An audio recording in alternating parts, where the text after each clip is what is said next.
गुरुदेव।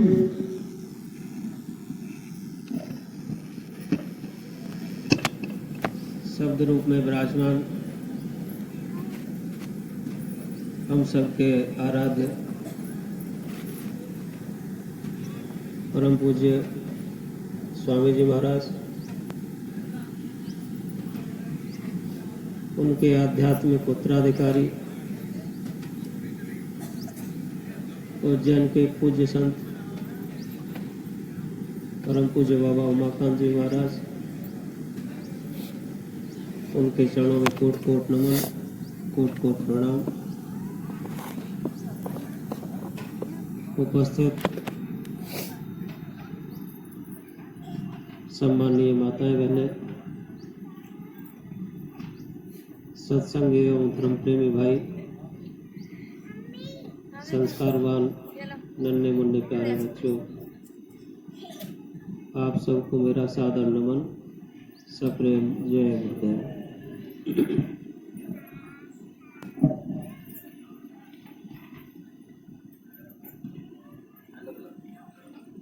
गुरु महाराज की बड़ी दया है कि इस भागदौड़ भरी जिंदगी में कुछ क्षण उनकी दया से उस मालिक को याद करने का अवसर हम लोगों को मिला, वरना तो रोजाना का अगर हम काम देखें तो जो मुख्य उद्देश्य अपने जीवन का उस परमात्मा ने हमको यहाँ दे करके भेजा, उससे हम सब लोग भूले हुए हैं। उस मालिक की दया है, उस गुरु की महान कृपा है, जिसकी वजह से हम और आप लोग चले आते हैं, आपस में मिल बैठ करके चर्चा कर लेते हैं, उनके वचनों को याद कर लेते हैं।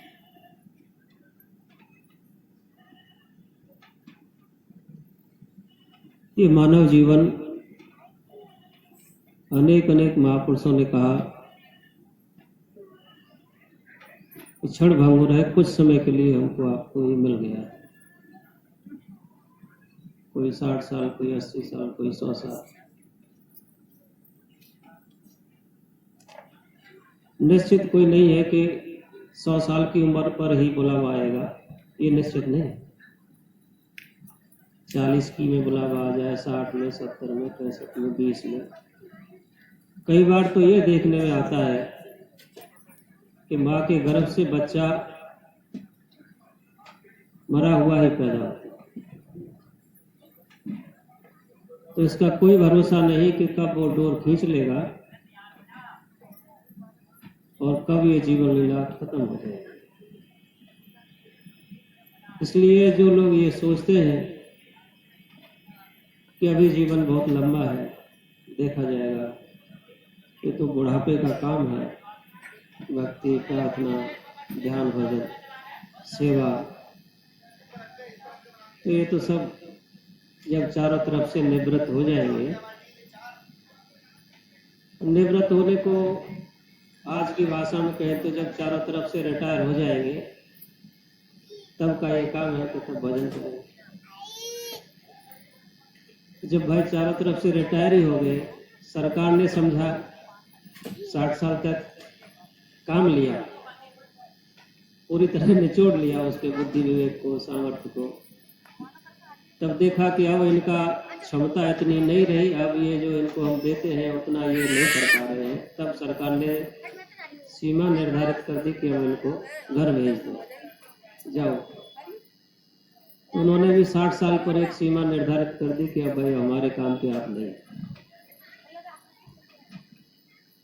तो कुछ फंड वंड रहता है, उस समय रिटायरमेंट होता है, तो कुछ न कुछ तो रहता ही है, या जो नौकरी में नहीं है तो खेतीबाड़ी का कुछ जोड़ जाड़ करके कुछ न कुछ बना करके रखते हैं। तो अक्सर देखा जाए तो नज़र वही रहती है, इस बुढ़े के पास, बूढ़ों के पास कितना इकट्ठा किया, चाहे वो फंड हो, चाहे वो धन दौलत हो, चाहे वो बहू ये देखे कि सास ने कितना इकट्ठा कर रखा है, चूड़ी है, जेवर है, चेन है, कितना इकट्ठा कर लिया। यही सब पूरे जीवन का उपक्रम यही चलता है। उद्देश्य कुछ और था, देखना ये चाहिए था कि कितने संस्कार इकट्ठे किए हैं, कितने ऊपर की दौलत इकट्ठा किया है, हमको क्या सिखावन दिया है, कितनी शिक्षा दी है।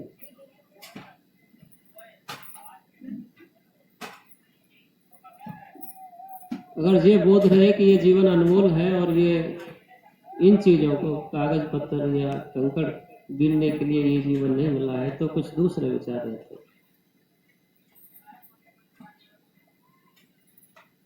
स्वामी जी महाराज के बारे में अगर हम पुराना उनके जीवन के बारे में अगर चिंतन पर जाते हैं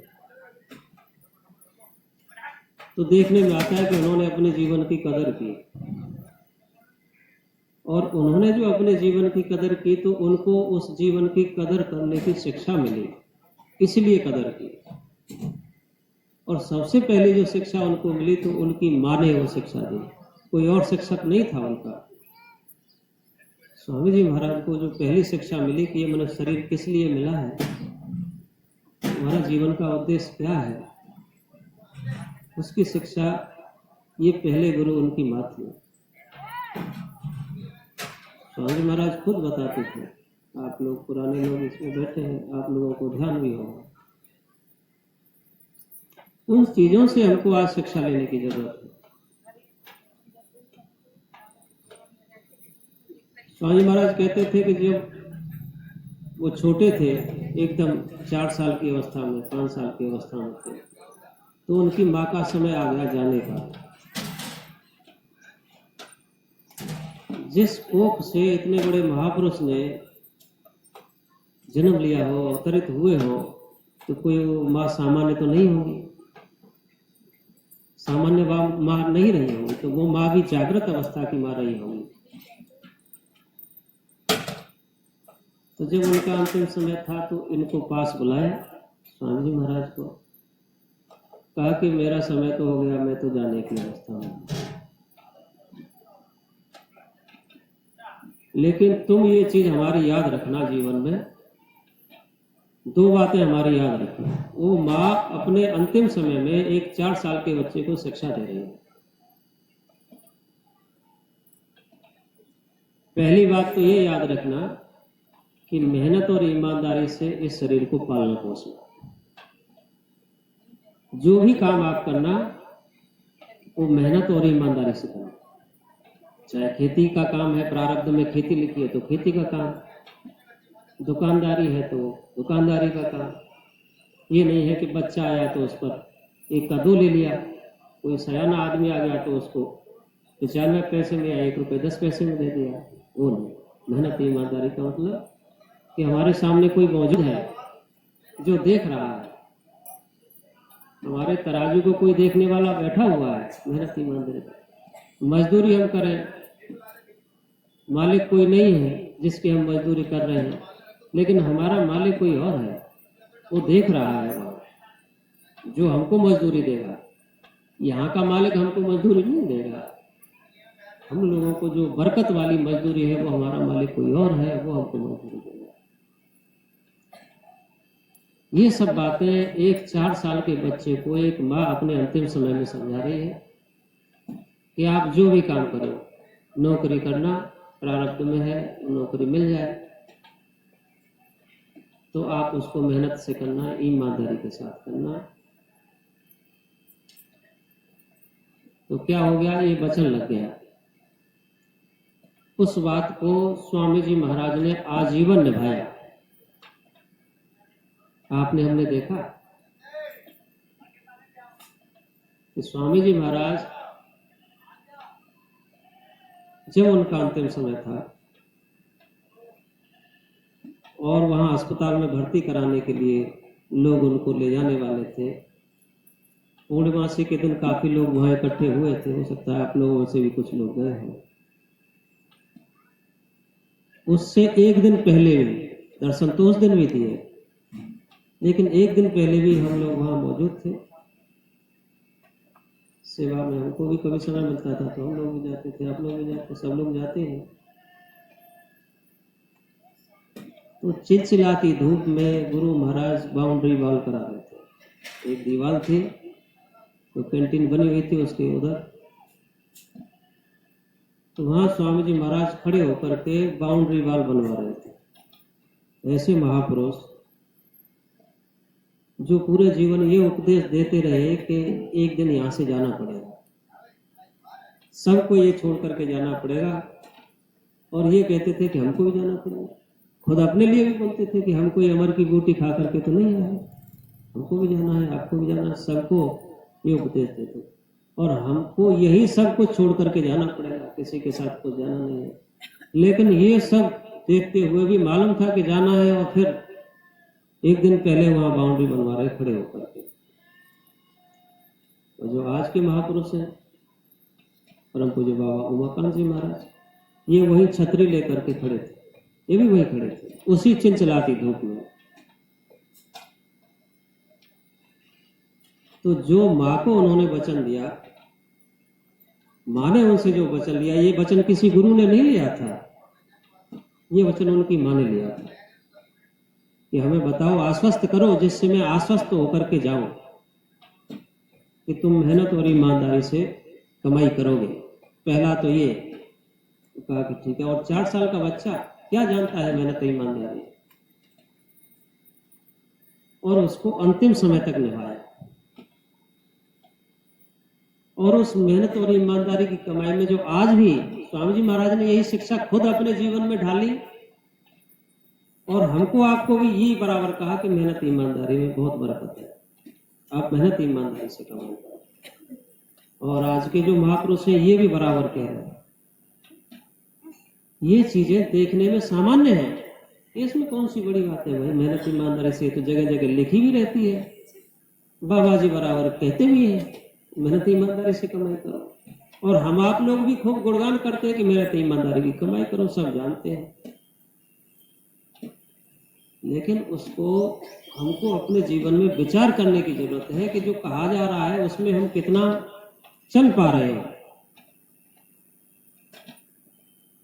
घर में बरकत नहीं है, 4 लोग कमाने वाले हैं, फिर भी अगर कहीं खींचातानी मची है, झगड़ा झंझट मचा है, भजन साधन में दिक्कतें हैं, तो हमको एक बार उस चीज को खंगालने की जरूरत है कि जो हम काम कर रहे हैं उनका वचन है हमारी दूसरी पीढ़ी। स्वामी जी महाराज ने यही शिक्षा दी, बाबा जी महाराज यही शिक्षा दे रहे हैं, तो ये दोनों पीढ़ियां हमसे ये कह रही है मेहनत ईमानदारी से करो, तो कोई ना कोई बात तो है। तो हमको ये चीजें देखने की जरूरत है। भाई बहुत निकल गया, कभी तो हमको अपना खाता खोल करके उसको थोड़ा पीछे पन्ना पलटने की जरूरत है कि कहीं भूल तो नहीं हो रही है। ये ऐसा तो नहीं है कि कहीं मेहनत ईमानदारी के लिए, दूसरों के लिए हम कह रहे हो कि भाई मेहनत ईमानदारी से काम करो सब ठीक हो जाएगा, तो अपने लिए वो लागू हो रहा है कि नहीं? क्योंकि जब तक हम कितना भी कहें, अपने ऊपर जब तक लागू नहीं होगा तब तक भाई फल हम खाएंगे, खाना हम खाएंगे तब हमारा पेट भरेगा। पड़ोसी ने खाना खा लिया तो पड़ोसी का पेट भर जाएगा। हम आप लोग दूसरे से कह देंगे, और किसी सत्संगी भाई ने ये बात पकड़ ली, जैसे स्वामी जी महाराज ने पकड़ ली थी अपनी माँ की बात, तो उसके घर तो बरकत आ जाएगी। उसने तो इस बात को गुरु की बात समझ करके मान लिया, अपने जीवन में उतार लिया। लेकिन अगर हम अपने जीवन में उसको नहीं उतार पाएंगे तो हमारे घर में वो चीज नहीं आएगी, हम चाहे रात दिन बोले। तो इसलिए जो उनकी माँ ने कहा कि मेहनत ईमानदारी से कमाई करो, और उसका इतना बड़ा परिणाम हमने आपने देखा कि एक माँ के वचन को उन्होंने जिस मजबूती के साथ पकड़ा। एक अकेले स्वामी जी महाराज थे, करोड़ों करोड़ों की संगत, कहते सन 72 तक 71 तक स्वामी जी महाराज ने कहा कि 20 करोड़ लोगों का जन जागरण कर दिया गया है। बताओ, 0 से शुरू हुआ, कितने करोड़ लोगों को ये दौलत वो बांट चुके थे, इतने लोगों को, जहां आज तो साधन बहुत है। आज तो अपने पास टेलीफोन है, मोबाइल है, सारी कुछ सुविधाएं हैं, साधन है, वाहन है, ट्रेन है, हवाई जहाज है। उसमें क्या था पैदल चलने के अलावा? कहीं कोई खबर भी देनी होती थी तो पाती दूत साइकिल से दौड़ते थे, पैदल दौड़ते थे। कितनी मेहनत लोगों ने किया गुरु महाराज के साथ किया। क्या हमने कभी विचार किया कि इतनी बरकत जब गुरु ने जब वो बात मान ली तो उनके साथ में इतनी बरकत दौलत जुड़ सकती है, तो वो क्या हमारे आपके खजाने को खाली छोड़ेगा?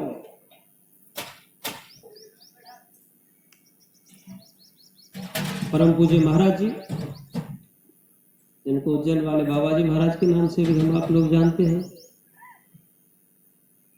जब 2012 में स्वामी जी महाराज ने छोड़ा चोला, उसके बाद जब वो मथुरा से रवाना हुए, क्या साधन था उनके पास में?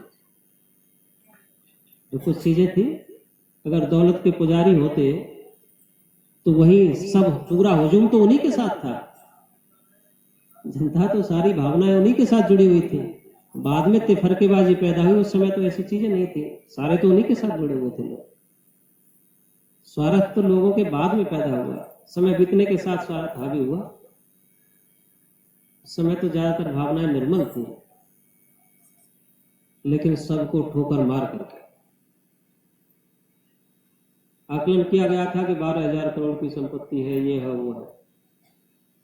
आज एक मेड़ पर आदमी आदमी को कत्ल करने का इरादा बना लेता है कि हमारी मेड़ में एक हल कैसे चला दिया इसने, भाई भाई का दुश्मन बन जाता है। और अगर इसी दौलत के वो पुजारी होते, अगर अंदर में उनका खजाना उस दौलत से, रूहानी दौलत से ओत-प्रोत न होता, भरा हुआ न होता, तो क्या वो ऐसे छोड़ करके चल देते? कोई बात तो नहीं होगी। ये तो जीता जागता प्रमाण है। दाढ़ी बाल तो कोई भी बढ़ा सकता है, मुंडन तो कोई भी करा ले, हम करा करके बन जाए तो क्या फर्क पड़ता है उससे भाई। लेकिन ये चीजें व्यवहार में भी दिख जाती है कि कहाँ दौलत बरस रही है, बरसात कहाँ हो रही है दया की, ये तो अपने आप समझ में आ जाता है। नंगे पैर थे, ऐलान दे करके चुपचाप भी नहीं चले, कहा कि हम जाएंगे एकांत में और गुरु का आदेश जैसा होगा भजन करेंगे, फिर जैसा उनका हुक्म होगा, जैसे वो चाहेंगे नचाना वैसे नचे। और हकीकत यही है, हम लोग सिर्फ निमित्त बन करके भी खड़े रहे तो नचाने वाला कोई और है। ये नहीं है कि हम 30 मार्खा बन गए, हम भजन कर लेंगे, हम सेवा कर लेंगे। हम सिर्फ भाव निर्मित कर ले, यही बड़ी बात है। उस भाव में अपने भाव जोड़ दे, यही बड़ी बात है। इसलिए तो कह दिया, कलयुग एक पुनीत प्रतापा, मानस पुण्य लगे नहीं पापा। कलयुग का एक ये प्रभाव है कि इसमें जो आप मन से शुभ संकल्प अगर लेते हो तो वो तो आपके खाते में जुड़ जाएगा, वो आपके पुण्य खाते में जुड़ जाएगा। और अगर कोई गंदी बात सोचते हो, बुरी बात सोचते हो, तो वो उसका पाप आपको नहीं लगेगा। लिखने वाले ने लिखा, तो बताइए कितनी बड़ी बात है। इसका मतलब ये हुआ कि आदमी आज सोचता भी अच्छा नहीं है।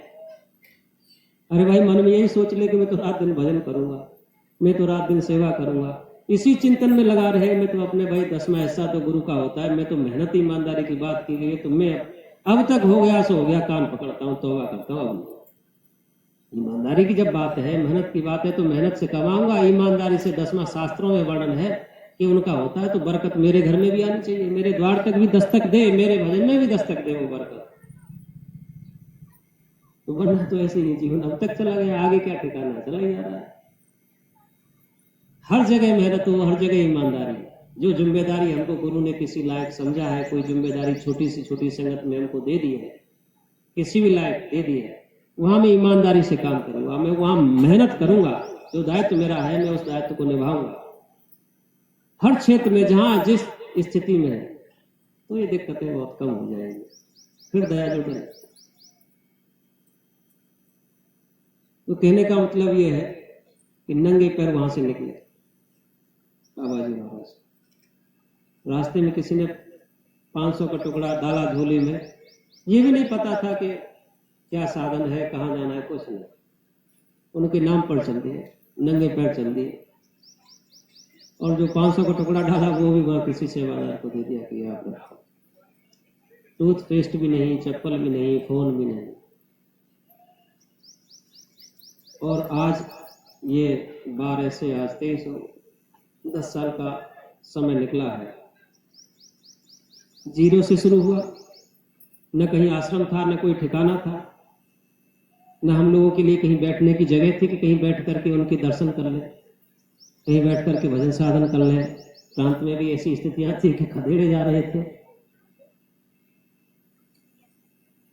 लेकिन उसी मेहनत ईमानदारी के बल से जो गुरु उनको पकड़ा करके गए थे उसको उन्होंने पकड़ा और आज इतनी बड़ी संगत को इकट्ठा कर दिया कि आज 15 तो देशों में सत्संगी हो गए, 40 देशों में सत्संगियों के रिलेशन हो गए, वहां झंडे टंगे जय गुरुदेव में। मामूली बात है ये 10-11 साल के अंतर में। तो जब उनको बरकत मिल सकती है, उनको बरकत मिल सकती है, तो क्या मालिक वो हमको आपको बरकत नहीं देगा? ये चीजें हमको सोच, बहुत हो गया साहब सत्संग सुनते सुनते। सत्संग तो कौन सुनाएगा? सत्संग तो जिनका अधिकार है वो सुनाएगा। हम जैसा नाचे कोई क्या सत्संग सुना देगा आपको? ये तो समय, ये करनी का भेद है, ये रास्ता है जो करनी का है, ये करने का भेद है, ना ही बुद्धि विचार। बुद्धि से विचार करने का विषय नहीं। बुद्धि छोड़ करनी करे तो पावे कुछ सार, वरना तो ये जीवन है।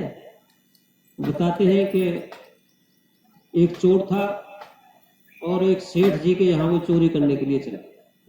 सेठ जी का नाम सुना था, तो सेठ जी के यहाँ पहुंचा तो चोरी करने के लिए। तो सेठ को मालूम चल गया था कि कोई चोर वोर आ सकता है, कोई भनक कहीं से लग गई। तो उन्होंने अपना रुपया पैसा तो कहीं इकट्ठा करके धर दिया,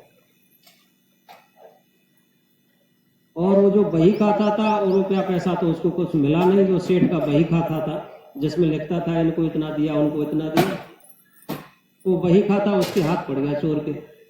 अब वो झुंझलाता रहा, भाई पूरी रात बेकार गई, बही खाता मिला, क्या करें? तो उसी को लेकर के चल दिया। अब बही खाते को लेकर के बैठा तो चौराहा आगे था, वहीं बैठ करके पढ़ने लगा पेड़ की छांव में।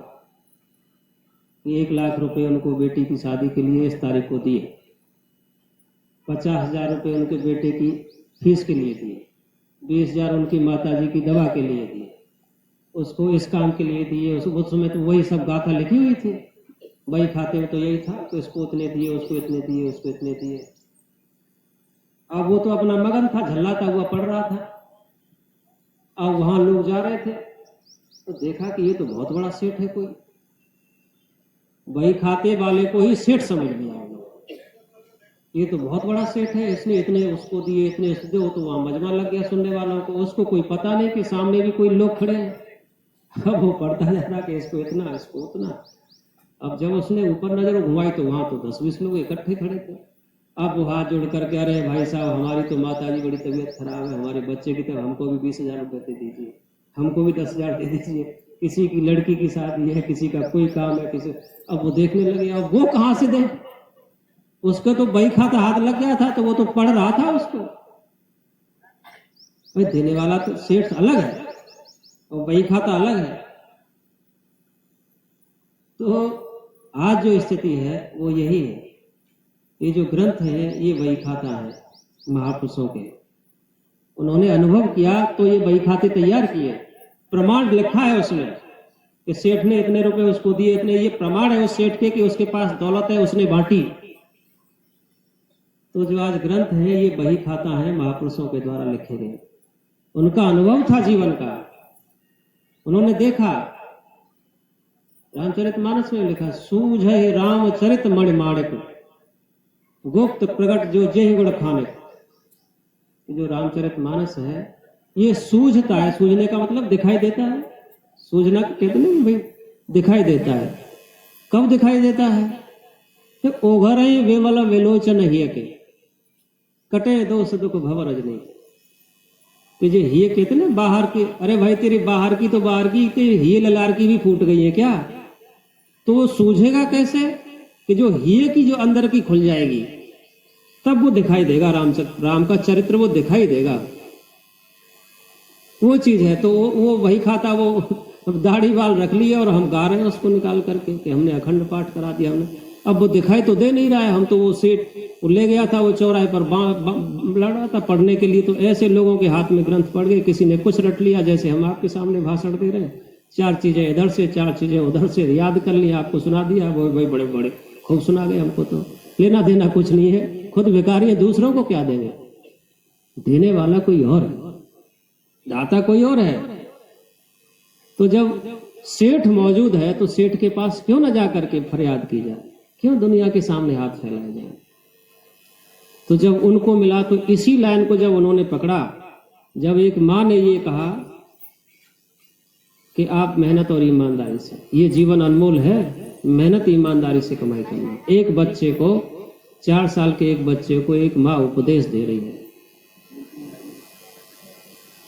और जब दूसरी बात कहा कि ये मनुष्य शरीर अनमोल है, ऐसे ही नहीं मिल जाता है, कृपा की नवीन हेतु स्नेही, उस परमात्मा ने दया की, उस परमात्मा ने कृपा किया, इसलिए ये मिला। तो दूसरा उपदेश वो माँ ये दे रही है कि ये जीवन को सफल बना लेना, परमात्मा मिलता है और जीते जी मिलता है।